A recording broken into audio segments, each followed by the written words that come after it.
This is Managing Mayhem. Brought to you by two lawyers and a layman. Because good intentions are not a legal defense. Wait, I'm sorry, they're not?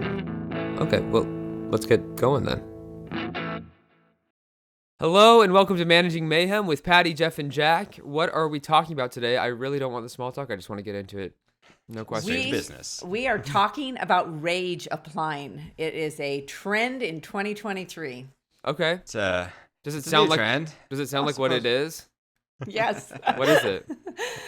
Well, it is someone being so frustrated and angry at their boss or their job that they are just spewing out multiple job applications, rage applying out of anger and frustration, applying for other jobs. I just imagine like someone just pounding their keyboard and just like on LinkedIn, like resume, application, like the cover Grinch. letter, right? Jury duty. Exactly. That's a good movie. Okay, so how, I don't really, first of all, how did it catch on? But before I even go there, it just seems like people are frustrated with their job, so they're applying to several jobs out of frustration. Right. I feel like a new workplace trend is it's a reach. It's a slight reach. It's like making stuff up. You don't like your job, so you apply for other jobs. And maybe applying for multiple jobs is new and novel to some people, but I think typically like most people cast 20s. a broad net. Yeah. It's like So why is it catching on this way right now? Okay, so here's the source. We'll give go to the source. Give us a scoop. There's a Canadian TikToker by the name of in. Red Wheeze, and and she posted a TikTok video saying, "I don't like my job" or something along those lines, and I applied to 15 jobs, and I got one that gave me $25,000 increased salary. Yeah, and she sat there she's also laying in bed while saying yes. I watched the video. So wait a minute. So you watch it. I have not seen it. Yeah, she's laying kind of in bed, and she said remote worker. Exactly what Jeff said, and said, "You guys, I just applied to 15 jobs, and I got a $25,000 pay increase. You guys just keep." And then she says, "Keep rage applying. It'll happen. Keep rage applying. It'll happen." So how many views? Like over 300,000, like 370,000, I think. It's like millions, though. I think it's Is in it? the millions. Yeah. I think maybe that was it's like 300,000 likes. Yeah. Damn. The thing that's kind of funny though is like not to be a TikTok skeptic, but like, why not? Did you get a job? Did you like? Yeah. Also, I did see the next video that she had posted was her making like personalized dog biscuits for her own dog, like individually. So I'm not sure. That's a freaking good job, though. If that's a $25,000 pay increase, I'm in. Yeah. It's amazing. And the next to one me, is a breakdown of beer, so I don't. Right. That you could get tens of millions of views on a coined phrase of rage applying, and now it is all over different articles, and if you Google it, it's like coming up on prominent news sites. What is it? What's going on? Why are employees doing it? Bum bum bum bum. Yeah. Rage Like, and some of those videos are like a minute, like to describe what it is. Yeah, no. I like looked it up, and the definition is just like applying to multiple jobs because you're dissatisfied with your own. Okay. But what, I guess, besides people being just angry with their job and doing it, what is there a cause, like a primary cause? Like, you mean a certain kind of dissatisfaction? You mean other than us kind of making fun of the whole premise? This is a thing? I mean, obviously it's a thing if she's getting 30 million views. I mean, obviously it is. It resonates. It resonates. I think it goes to the theory that about half of people don't like their jobs and a third of them hate their jobs. Right. And I don't know, the stats, this maybe don't add up, but basically people feel undervalued. They don't feel, with inflation especially, that they're paid enough, even though an employer can't totally control that. And there's general discontentment. That's what I think. And also people, I think, since COVID have had a lot more time to reflect on, am I using my time wisely, efficiently, or doing things I want to do? So maybe they're more vocal also about demanding, or the need is more widespread of like, hey, I want to speak for myself right now or something. Well, and I was reading like, we've left the peak of the Great Resignation of people quitting their Right. jobs, but even in October, 4 million people quit their jobs. And so people are still, like you're saying, Jack, they're still leaving. They're still looking for those same reasons you mentioned, Patty, just kind of general discontentment and inflation and feeling undervalued. And probably not paid enough. Right. It's probably a big one. It's a fact that inflation is outpacing wage increases. So I mean that's a fact of life right now. So you can take that to the bank or take it to network news. I just get a little skeptical when it's coming from TikTok, but that doesn't mean it's not happening. Just because it's weird. Just because I'm skeptical of something on TikTok doesn't mean that the 30 million people who watched it are not. Exactly. Like, yes, I have every time I've applied for a job, I've only applied for one. I've never applied for multiple jobs in the past. What have you been doing? How did you get a job? How did you get a job? I think the other difference is that rage applying is easier to do when you're sitting in her bed on TikTok. Yeah. No, it's the thing that's funny about it. It's we all have done it where we're applying for a job and you finally brush up your resume and your cover letter, and then you just start sending it out because it's all done. Right. Yeah. You're just like, send. Okay. And so Dad's like, why'd you send me your resume, Jack? I have one client that they fired someone a year ago, and the person inadvertently applied to them again, even though they had agreed not to apply to them. And they said, "Oh, sorry, I was just throwing out a bunch of resumes." It's humiliating. Yeah. So what are, besides the obvious downfall or pitfall of rage applying to something, I think when rage is attached to anything or like a strong emotion like that, you're acting in like that fight or fight place. So it's not like super informed, but also I think because it's the application process, like it's still that new phase where it's really, I don't know, getting you. Yeah, I wasn't meaning to laugh, but it does. Anything with rage attached, you got to be. Yeah, it's like, what's the downside? What are they? Yeah, I think when you think about it, okay, we're gonna talk from the people who are rage applying, their perspective, right? They are just shooting out their resumes, and a lot of it, even the I don't want to say the patient zero, the first person, like that. But she says she goes for a job with better money, right? Yeah. And so a lot of people, I think that's what they look for. They're looking for money. And I think one downside, if you are an employee listening and you have been quote unquote rage applying or just casting a broad net, whatever you want to call it, the rage implies that you're just going to take whatever it is quickly, and you're not going to really think about, hey, actually, is this job going to be a good fit for me? Am I going to be satisfied with it? You're just seeing that either, the increase in the pay or that there's something out there. Right. I mean, I'm sorry to say, but some people pay a lot for certain jobs because no one wants them. Right. You know what I mean? And so you got to think about it. I mean, that's don't know. the incentive. I think it's weird with these buzzwords that like calling it rage applying suddenly implies some sort of moral or some sort of judgmental stereotype on it, when literally it is just people doing what they've always done. Right. So I think that it's an easy way for maybe employers to not look at what they're doing or how they can incentivize their employees, because they could say, oh, it's just someone who's rageful and rage applying to other jobs. Well, there's one quote that I got to mention before, we talk about the manager side of it and the employer side of it. But one quote was, blinded by rage and fury, they accept whichever job will pay them the most without contemplating whether it will be mentally satisfying with their new role or not. Like, it's like the voiceover. So much. Voiceover in the intro of Lord of the Rings. It's like, ooh, tingly inside.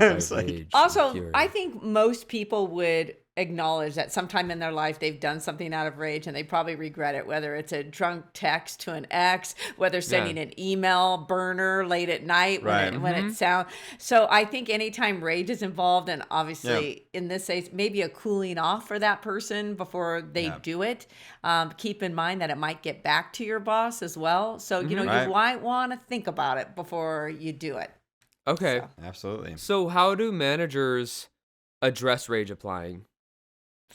Well, again, the preventative steps to begin with are to make sure you're staying competitive with wages. Because even though we say people love a good team, they love, blah, blah, blah, fun activities, people look at money. They need money. They need money to pay their bills. Okay, so you have to remain competitive. If you think you don't, you won't, whatever it is, it's wrong, and so you do have to remain competitive. Also, if you can't remain competitive, let's say you're a job that is a nonprofit organization, you're going to have make personal dog biscuits for your own dog. Yes. Something like hard that. To have competitive. But you're going to have to strut your other benefits that, employees can have all the dog biscuits they want for their puppies, And that's going to bring in whoever. Right. You know what I'm saying? No, absolutely. I mean, one thing that Patty and I review a lot are just PTO policies. And I think people now are getting very creative on their PTO policies to use that as an enticing benefit to come work for them, because they may not be able to compensate, but they can give time off or flexibility. And so definitely, if you have that option, then show it, strut it, and provide it to your employees. I have a question about something you said, Patty. Mom. Felt really weird. Great job. Bob. I forgot. Oh, wait. Oh God, it's happening. I hate this. Okay. Oh no, I really lost it. It's gonna come back. The other thing, make sure you have pay equity. And gender pay equity is a huge problem. Some states are showing 75 cents still on the dollar of being paid. So, someone's they're going to rage apply to other jobs if they find out that they're being paid a disparate pay.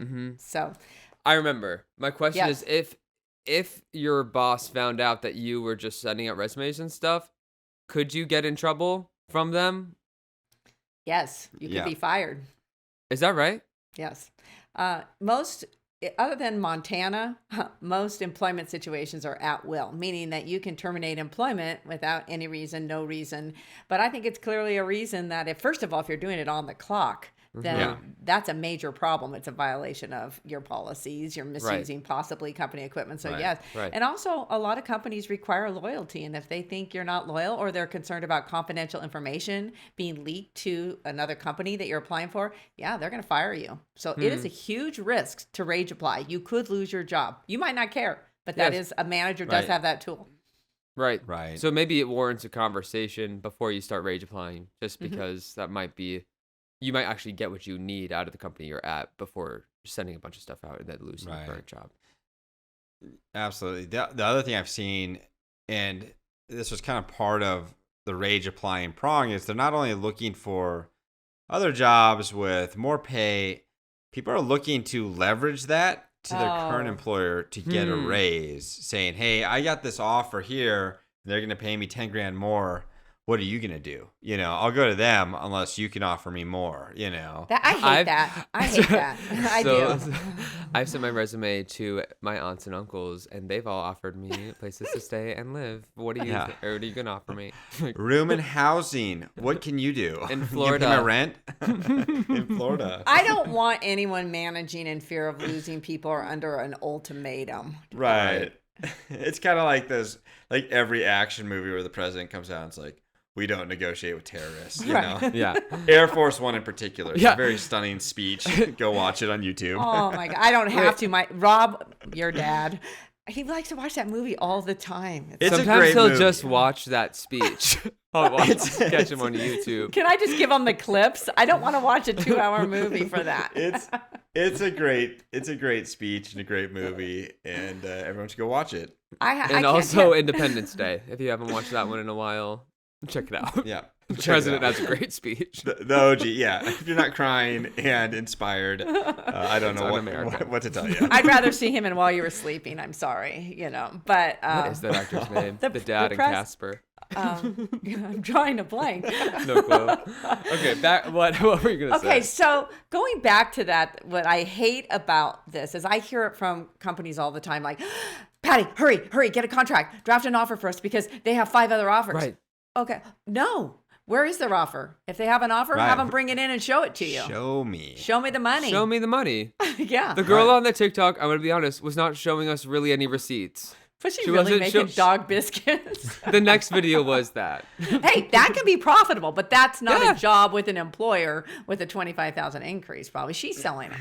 Yeah, It's her- or it's just, her- or maybe it was a hobby. I don't mean to come for, what was her name? Red Weeze. I don't. Red Weeze. I don't mean, she could make beautiful dog biscuits. That's not fair of me to judge. I don't know, Jeff. I What do you can't think? cook. I think that it's okay to say, "Where's your offer? Where's the company?" Yeah, I think so. No, I agree with that. I think that's fair. I think that, going to pay transparency, we've talked about this, and we should probably have a separate pod on pay transparency because it's such an important issue. Let's But do that. Scintillating. Very Yeah. important, though. no, but it's very important. Very important. It's so. Sounds The, interesting. If you're But- boring as hell. Sorry. No, but I mean, I think you need to know the boundaries and kind of your own boundaries as far as what you're willing to pay somebody within that position. Because what happens is, if you're just kind of wheeling and dealing and you're like, oh, okay, well, we'll match their 10 grand. All of a sudden, you're paying one gender more than someone else just on a whim, right? And then your pay equity is all out of, it's all out of whack. You're not paying, either a male or a female the same amount for the same job. And so it's really, when I say transparency, is saying, hey, no, this is what we can offer for this position. This is the range. Right. We can adjust it based on qualifications. Right. But you just coming to us saying, hey, well, I got another offer. It's like, well, that's not a qualification. Right. That's Right. And Jeff, you actually I didn't even think raised- about that. Yeah. Yeah, Jeff, we're talking about kind of the trend, but this rage applying is going to have illegal repercussions. You're absolutely right. Right. If you have one IT person that rage, applied and came to you and said, I'm going to go somewhere else, and you're like, okay, we'll come up with 10 more grand. And yeah, that's a Equal Pay Act violation if that person There is you paid go. 10 Yeah. grand more than the That's what we female. want. That's what it is. That's the term. You got to stay within your pay ranges. So, do not act in fear. One, because I also think that if they see, what is it, the whites of your eyes or what's Right. for then on, they've got you. You're held hostage to that employee. But second of all, we do want to be consistent in our pay practices to remain compliant. So, Right. Okay. Hey, guys, go to Patty. She's going to cave instantly if you just say you have some other offer. So, She's freaking nervous. you know what? I tell you, Sweating. I may sound She's like an easy target right now. I may sound like a No hard one guy ever on said this. about mom. If someone came to me and said I have another offer, I'd say congratulations. I wish you the best of luck. Yeah. I actually would not negotiate it because they don't want to stay with me. Yeah. Or they're using that to kind of threaten me and with a smile on their face. Right. I don't like So- it. I think it's It's disloyal. like a toxic thing people do in relationships. They Yeah. say Yeah. like, "Oh yeah, I could go," or I could Go. the yada Well, yada this yada. Right. The whole concept of I'll run away with a rage grocery store clerk. applying He flirts with and- me all the time. Don't think I won't. Oh my God. But the whole thing, to me, that's what it reminds me of. Yeah. You say like toxic in a relationship. I think of almost like a toddler. Like, Hmm. I didn't have my way at work today, so I'm going to go rage apply to like 15 jobs. And Yeah. then I'm going to leverage it against my my current company. And it's Mhm. like, okay, I don't know if I want that person Right. in my company if that's the attitude and approach they're going to take. And if that's really how they feel too, if they really Right, and feel that's- that and- unhappy and aren't willing to Right. talk to you about it, then it's like, okay, then this is over. Right. And we wish you luck at our competitor. Mhm. You Right. know, like, My recommendation to an employee is your best approach is to actually pretty much quantify and identify your value and go to that Right. manager and say, I feel I'm worth XYZ. These are my duties. These are the hours. I am requesting a raise or a bonus or fill in the blank. And if they don't satisfy it, then you actually don't have to rage apply. You just apply. But you Right, have right. information and you've done it professionally and respectfully. And Absolutely. so, if you don't do it that way, I think it says something about the person. I don't want a rage applicant working for me, frankly, because I think that is a toxic. Jack, you mentioned the word toxic. I don't want that rage brought to my work environment. And Right. so, again, I don't and know. Then, What and do then you on think? the on the employer side, I guess it really is just really you can treat your employees well while you have them. Yes. Right. that's It's all a you can it's a do. retention issue. Mhm. It's really just trying to retain employees with your benefits, with your atmosphere, with your workplace conduct, and your pay if you can. But it's really just trying to retain employees. Right. So We're all just trying to keep people around that we like. And if you don't want to be here, get out. I think these trends, they are good for conversation and for us to reflect as managers. If you're competitive, whether you're doing the right thing by them, treating people respectfully, right. They're not anything for us to be like we have to cave into demands to. Right. But Right. Like beyond the buzziness of the word, it just is that. Well, and obviously, I mean, we're kind of making light of what rage applying is because when you look at it, it's nothing new. But the term is actually really resonating with people. If people are posting it and watching it that many times, absolutely, it obviously means that something's going on. Right. I think that it's showing that there's a really everyone's really burnt out, like across the board. People are feeling overworked, underappreciated. So maybe that's what people can look at. A manager, a supervisor, HR can look at to take away. Right. I mean, it's not about really whether you agree, disagree, or like the trend. It's to acknowledge that there is a trend. And so managers can take note and say, our practice is in line with good retention efforts. Right. And it really goes to show you the only thing that matters is if you're on TikTok or not. And I'm not. And if you're following Red Wheeze or not, because we've done her the whole time, so now we're actually gonna hype her up. I have to say, I don't want to rage apply, but I do want that extended lash mascara. I have to say it. And I do want the dog biscuits, and I don't even have a dog. I don't even have a dog. All right. Well, listen, before we go, just a quick reminder: we get an upcoming training. It's an HR seminar where Patty and I are going to be discussing what is a reasonable accommodation under the ADA. So join us on February 28th from 10 to 11:30, where we talk about reasonable accommodations. We'll give a whole walkthrough of what you need to do and the different accommodations you have to consider. Now that's scintillating. That is that's good. I don't know any of those It's words. really practical, and that's really the goal. And exactly. So join us on the 28th for that. Okay, great. Well, thank you guys, and hope you have a mayhem-free week. And cool down on the rage. Let it ride. Actually, or let it ride. Ride it out. All right. Have a great week, guys. Have a great week. Bye. Managing Mayhem is presented by Management Northwest and Management Southwest and cannot be copied or rebroadcast without prior written consent. By listening to this podcast, you understand that we, or at least two of us, are lawyers, but we are not your lawyers. Therefore, nothing we say on the podcast should be taken as legal advice or considered to create an attorney-client relationship. It is solely meant for your educational and informational purposes. The podcast should not be used as a substitute for legal advice from an attorney licensed in your state. Please be aware that listening to lawyers can cause side effects such as migraine, self-doubt, and also may cure insomnia. But you know what? Trust your own judgment or you're not your mom.